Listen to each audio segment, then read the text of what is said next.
On March 11, 2011, a major disaster had occurred in Japan, which is the nuclear power station accident at Fukushima Daiichi nuclear power station.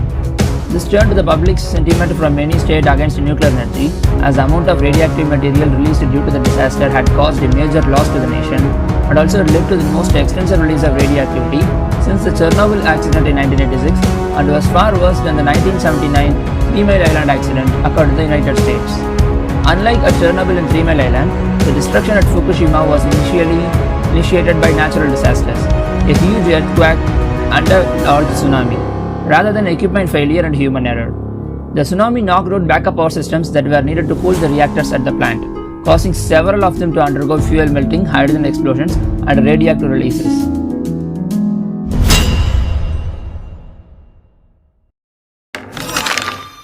This is Mr. Reflector, waiting to provide reflecting views on events occurred in the past. Want to know more? Please consider subscribing by hitting the big fat red subscribe button below. And also don't forget to click the bell icon to get instant notifications whenever I post an awesome new video. A huge earthquake measuring 9.1 in Richter scale and a 46 feet large tsunami that struck Japan's Fukushima Daiichi nuclear power station on March 11, 2011 knocked out backup power systems that were needed to cool the reactors at the plant, causing 3 of them to undergo fuel melting, hydrogen explosions, and radioactive releases. And consequently, radioactive contamination from the Fukushima plant forced the evacuation of communities up to 25 miles away and affected up to 100,000 residents, although it did not cause any immediate deaths. The Tokyo Electric Power Company (TEPCO) operates the Fukushima nuclear power plant complex in the Futaba district of Fukushima Prefecture in northern Japan, consisting of 6 nuclear reactors at the Fukushima Daiichi station and 4 nuclear reactors at the Fukushima Daini station. All the reactors at the Fukushima complex are boiling water reactors, also called as BWRs, with the reactors 1 to 5 at the Fukushima Daiichi site being the General Electric Mark I design. The Fukushima Daiichi reactors entered commercial operation in the due course from 1971, from Reactor 1 to 1979, up to Reactor 6. The Fukushima Daini reactors shut down automatically after the earthquake and were able to maintain sufficient cooling. When the earthquake struck, the Fukushima Daiichi reactors 1, 2 and 3 were generating electricity and shut down automatically due to sensor responses. The earthquake caused off-site power supplies to be lost and it also disconnected the plant from the national electrical power grid. And a backup diesel generator started up as designed to supply backup power. However, the subsequent tsunami flooded the electrical switches for the diesel generators, causing most power in the reactors 1 to 4 to be lost. As reactor 4 was undergoing a maintenance shutdown, all of its nuclear fuel has been removed and placed in separate spent fuel pool storage. One generator continued to operate to cool the reactors 5 and 6. We have already seen a detailed explanation of nuclear power and how it is produced in the previous video on Chernobyl disaster. Haven't seen yet? Just make sure to watch after the completion of this video to get an overall conceptual view over the nuclear disasters occurred in the past. I'll link that in the card as well as in the description below. Now for the sake of this video, let's have a look at the nuclear power production systems used in the Fukushima Daiichi nuclear reactors. Well, to say so, nuclear reactors produce power through the process called fission, that is, splitting of nuclei of heavy isotopes such as uranium-235 and plutonium-239, resulting from the absorption of neutrons. Each fission event generates additional neutrons that induce more fission reactions, creating a continuous nuclear chain reaction. The heavy nuclei splits into lighter isotopes called fission products, many of which are highly radioactive, such as iodine-129, iodine-131, strontium-90, and cesium-137. To shut down the nuclear chain reaction, neutron-absorbing control rods are inserted into the reactor core. However, even though the fission process has stopped, the fission products and the other radioactive isotopes in the reactor core continue to generate heat through the radioactive decay. Until the radioactive heat sufficiently dwindled, a source of electricity is needed to operate pumps and circulate water into the reactor. Under normal conditions, it would take a few days for a reactor to cool down to a cold shutdown state. The reactors used at the Fukushima Daiichi nuclear power station was just like the famous Russian dolls. A first barrier, the fuel cladding of zirconium alloy. A second barrier, the steel reactor vessel, in combination with the steam and water cooling systems. Finally, the third barrier, the containment building in concrete with a leak-tight steel liner. The fuel is kept underwater in the reactor as well as in the adjacent pool where the spent fuel is unloaded. The pool is located at the top of the reactor vessel to facilitate the transfer of fuel underwater.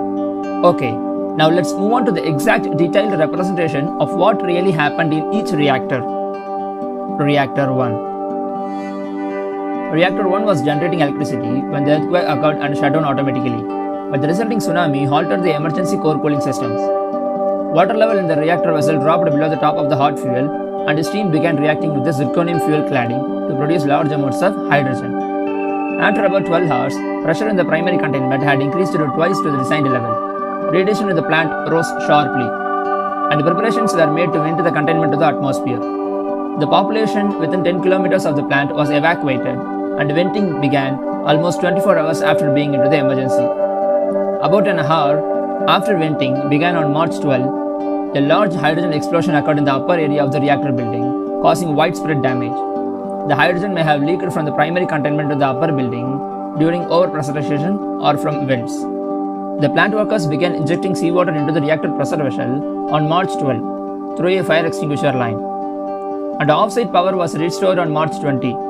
Freshwater injection into the reactor vessel began on March 29. Reactor 2. Now moving on to Reactor 2, it was also generating electricity and automatically shut down during the earthquake. The tsunami flooded one backup diesel generator, but a second air-cooled generator was on higher ground and continued to operate. However, the electrical switch for the operating generator was located below ground, suffered from severe water damage, and subsequently failed. A portable generator was brought to Unit 2 and the temporary power cables were hooked up.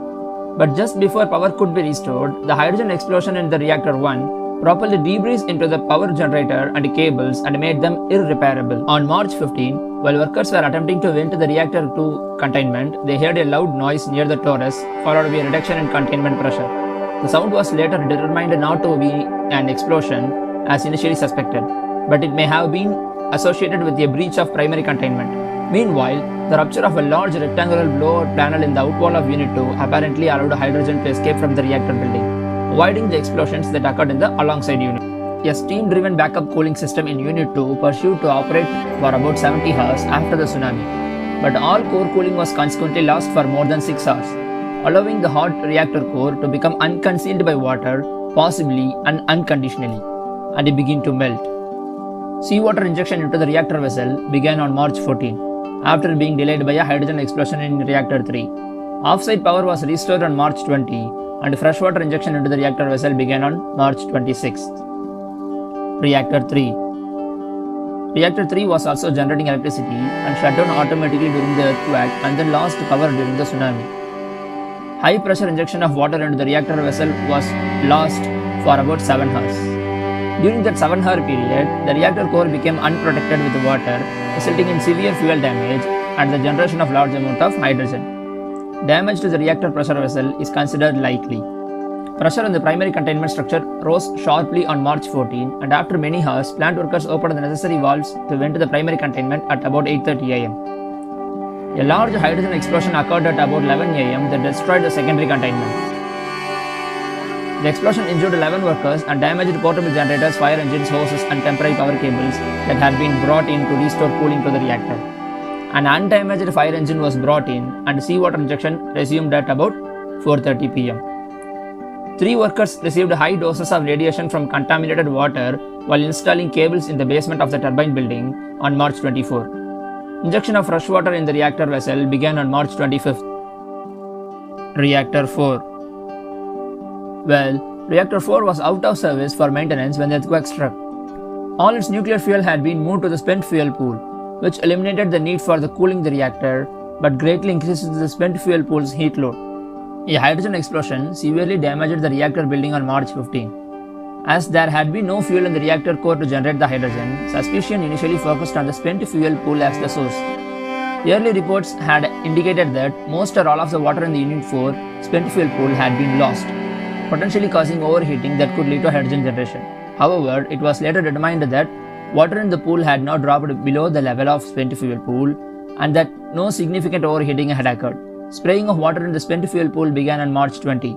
The detailed analysis later made by TEPCO indicates that the hydrogen that exploded in Unit 4 came from Unit 3 during the venting that had begun the previous day. Reactors 3 and 4 share a single exhaust stack, and the loss of power had left Unit 4's exhaust gas valves in the open position. As a result, when the Unit 3 primary containment was vented, hydrogen and other gases were able to flow backward from the common exhaust stack into the Reactor 4. and eventually into the reactor's building's air duct system.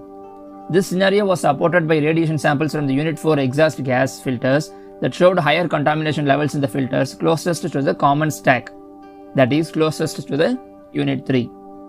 Reactors 5 and 6.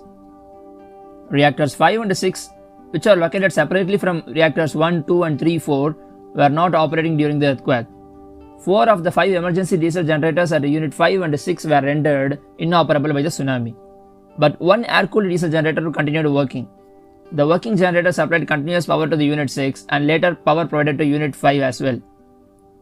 Cold shutdown of both units was declared on March 20. Holes were opened on the roofs of the reactor buildings to prevent hydrogen building up. No other damage had been reported to the reactor buildings or spent fuel pool in the reactor 5 and 6. Radiation contamination and aftermath.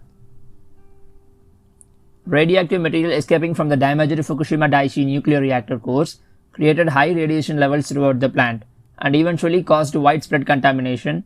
Large radioactive releases into the atmosphere resulted from containment venting and hydrogen explosions. At the same time, large amounts of water being pumped or sprayed into the reactors became heavily contaminated and were discharged or leaked into the ozone. A precautionary evacuation for a 3-kilometer radius around the plant was ordered on the day of the tsunami. Elevated dose rates were first detected at the plant site boundary on the next day, and the evacuation was expanded first to 10 kilometers and then to 20 kilometers. As the situation in the reactors crippled, dose rates at the site boundary rose rapidly, reaching 10,850 microsieverts per hour on March 16. Meanwhile, dose rates inside the plant were measured at up to 400 times higher, greatly complicating the recovery efforts being undertaken. About 100,000 residents within 20 kilometers from the plant were evacuated by April, and another 15,000 residents in the heavily contaminated area northwest of 20 km zone up to 40 kilometers from the plant were evacuated in mid of the May. The Japanese government has announced plans to begin decontaminating the area, but how long the process will take is unknown. The long-term goal is to reduce annual radiation doses from the accident to the international standard of 1000 microsieverts. According to a 2012 survey, 573 deaths have been certified as disaster-related. Overall, 1 immediate death from the radiation and 2,202 deaths from evacuation were reported. The Tokyo Electric Power Company TEPCO announced it has restored the automated cooling systems in the damaged reactors in about 3 months and had the reactors put into cold shutdown status in 6 months. Well, the first decontamination estimates as proposed by Yoshihiko Noda, Japanese Prime Minister at that time, included costs as high as 1 trillion yen, which is equivalent to 13 billion US dollars. Did you know that? Naoto Kon was the Prime Minister there during the Fukushima Daiichi nuclear disaster. A specially designed ingenious refrigeration system keeps the soil around the affected site frozen in an icy boundary meant to keep groundwater away. Well, the key point to be noted down is the Fukushima Daiichi nuclear power plant used reactors that were over 40 years old and lacked many of the safety features of the modern reactors. We have come a long way so far through the disaster. So, what do you think about the Fukushima Daiichi nuclear disaster? Leave your thoughts in the comments below. Also, if you want a comparison between the two greater nuclear power plant disasters occurred in the past, the Chernobyl nuclear disaster versus the Fukushima Daiichi nuclear disaster, vote in the card right above and leave a comment below. If you are interested, then I'll make it happen. Don't forget to like, share and subscribe to my channel.